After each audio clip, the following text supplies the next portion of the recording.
Essa é a Sandra. Moisés. Pessoal, então, nós chegamos no assunto aqui chamado período da tribulação. Vocês sabem que nos últimos vídeos, quem está acompanhando o nosso canal aí, nós falamos sobre arrebatamento. E hoje a gente vai estar falando sobre esse assunto, período da tribulação. E a gente quer deixar claro a distinção entre tribulação da vida e período da tribulação. Duas coisas diferentes. Tem muita confusão nisso. Então, a tribulação da vida são as aflições da vida. Consequências do quê? Do nosso próprio pecado, nossas escolhas ruins. E o fato também da gente estar vivendo em um mundo caído, cujo príncipe é Satanás. Verdade. Dentro da tribulação da vida, nós colocamos também no nosso entendimento perseguições por causa do Evangelho. Desde o início da igreja, a gente vem sendo perseguido, vem acontecendo isso e será até o último dia. A gente mesmo como missionário, nós enfrentamos perseguições, tanto veladas como descaradas, correto? É. Trabalhando com os povos indígenas, nós somos ameaçados, né, de morte algumas vezes, né, e de outras maneiras também, sendo impedidos de chegar à área indígena, né. Aliás, como nós dois fomos impedidos mesmo de começar um trabalho numa determinada área, né? Isso. Então, as instituições, o governo, né, ou outros setores da sociedade, muitas vezes perseguem mesmo, impedem, dizendo, claro, vão usar de desculpas, tipo, estão mudando a cultura. Uma das coisas que a gente muda na cultura é porque o povo está se acabando no alcoolismo e nós vamos lá, eles se convertem e param de beber, né? Ou enterrando as crianças, de filhas de mãe solteira, enterrando vivas as crianças. Aí eles param de fazer isso, aí nós estamos interferindo na cultura. Então são perseguições mesmo ao Evangelho, à palavra da verdade. Isso está dentro da tribulação da vida, correto? Já o período da tribulação são 7 anos de julgamento do derramar da ira de Deus. Então agora a gente vai estar lendo alguns versículos sobre a tribulação da vida, que o próprio Jesus falou sobre isso, os apóstolos também nos alertaram sobre essas questões. Para a gente perseverar nesse período, Exatamente. ficar firme, né? Tem um propósito, né? Se a gente for observar a perseguição, né, que a gente sofre, tem um propósito. Essa aflição sobre perseguição, a tribulação de ser perseguido. Nesse período, se a gente for ver a história, a igreja sempre cresceu. Sempre cresceu. Né? Então, nós vamos ver esses versículos aqui, lá em Atos 14, 22, diz o seguinte: confirmando as almas dos discípulos, exortando-os a perseverar na fé, dizendo que por muitas tribulações nos é necessário entrar no reino de Deus.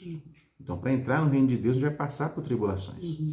Lá em Romanos 5,3 diz o seguinte: e não somente isso, mas também nos gloriemos nas tribulações, sabendo que a tribulação produz perseverança. Então, a tribulação da vida que a gente enfrenta, seja ela dentro da sua família, da sua igreja, da sua comunidade, trabalho, é para produzir perseverança. A gente tem que passar por elas, correto? Lá em Romanos 8,18, porque para mim tenho por certo que as aflições deste tempo presente não são para comparar com a glória que nos há de ser revelada. Amém. Lá em Romanos 8,35, quem nos separará do amor de Cristo? Esse versículo é muito conhecido, famoso, né? Tribulação, angústia, perseguição, fome, nudez, perigo, espada.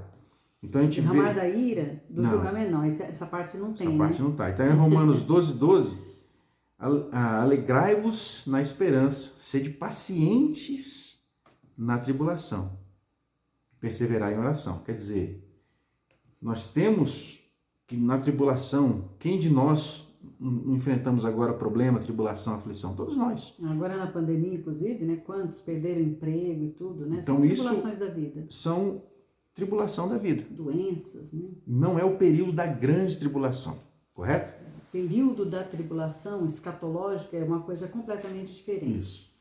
Lá em Mateus 5,10, bem-aventurados os perseguidos por causa da justiça, pois deles é o reino dos céus. Aí, lá em João 16:33, quer ler, Sandra, esse? Tenho-vos dito isso, para que em mim tenhais paz. Neste mundo tereis aflições. Contudo, tenham bom ânimo, eu venci o mundo. Eu até costumo dizer assim, se você não está enfrentando problemas, tribulação, dificuldade, vigia. Porque sem problema a gente não vai ficar. Faz parte da vida do cristão enfrentar aflições, enfrentar tribulações. Isso forja o nosso caráter, isso nos aproxima do Senhor. Amém? Então lá em 2 Coríntios 12:10 é o seguinte: pelo que sinto prazer nas fraquezas, nas injúrias, nas necessidades, nas perseguições, nas angústias, por amor a Cristo, por amor de Cristo. Porque quando estou fraco, então sou forte. A gente sabe que quando a gente está debaixo de muita tribulação, muita luta, a gente se sente abatido, se sente fraco. Mas é aí que a gente é forte, no Senhor Jesus. Lá em 1 Pedro 5:9 diz o seguinte: ao qual resisti firmes na fé, sabendo que as mesmas aflições se cumprem entre os vossos irmãos no mundo. Então a gente percebe isso, que vários irmãos, a gente que é conectado com vários missionários ao redor do mundo, a gente vê as lutas, as aflições, perseguições acontecendo, né? E é necessário. Amém? Agora a gente vai estar vendo o que é o período da tribulação, correto? Período da tribulação é julgamento, ok? É o derramar do furor, da ira do Senhor sobre os que habitam na terra. Então, nós vamos ver muitos versículos que comprovam isso, tá? Pra gente deixar bem claro, né? Agora, por que Deus vai derramar o furor dele, a ira dele, o julgamento dele sobre a terra? Então, primeiro para o judeu, depois para o resto do mundo, tá bom? Mas primeiro é por causa do judeu. E o julgamento de Deus, ele é justo e reto e é contra uma humanidade pecaminosa. Então, nós vamos ler versículos que comprovam isso. Romanos 1:18, porque do céu se manifesta a ira de Deus sobre toda impiedade e injustiça dos homens que detêm a verdade em injustiça. Então, quem são aqueles que impedem a verdade através de uma injustiça? Quem foi primeiro? Os judeus. Quando Jesus se manifestou, ele disse: eu sou a verdade, o caminho e a vida, né? Então, quem é que impediu a pregação do evangelho? Quem que perseguiu os irmãos, perseguia a igreja? Os próprios judeus. Eles primeiro, mas depois o resto do mundo todo. Então, todos esses que detêm a verdade através da injustiça, sobre eles cairá o julgamento de Deus. Romanos 2:5. Mas segundo a tua dureza e teu coração impenitente, entesouras para ti no dia da ira e da manifestação do juízo de Deus. Então, Deus, ele é amor, mas ele é justiça também, né? Infelizmente, tem umas doutrinas hoje modernas aí que estão totalmente antibíblicas, e tomem bastante cuidado. Ele criou o céu, mas também criou o inferno. Sua justiça não pode deixar impune a maldade. Veja bem que o planeta Terra é como uma coloniazinha, né? Que por causa do pecado, né, lá do começo da humanidade, nós já estamos condenados. Não é que nós vamos ser um dia, nós já estamos condenados, né? Romanos 3:23 diz assim: porque todos pecaram e destituídos estão da glória de Deus. Salmo 14:3 diz: desviaram-se todos e juntamente se fizeram imundos. Não há quem faça o bem, não há um sequer. Romanos 11:32, porque Deus encerrou a todos debaixo da desobediência para com todos usar de misericórdia. Gálatas 3:22, mas a Escritura encerrou tudo debaixo do pecado, para que a promessa pela fé de Cristo Jesus fosse dada aos que creem. Então, todos nós estávamos condenados. Exato. Todos nós estávamos debaixo da ira. O mundo todo está condenado, o mundo está condenado, né? Então, Deus proveu um Salvador, porque ele tinha que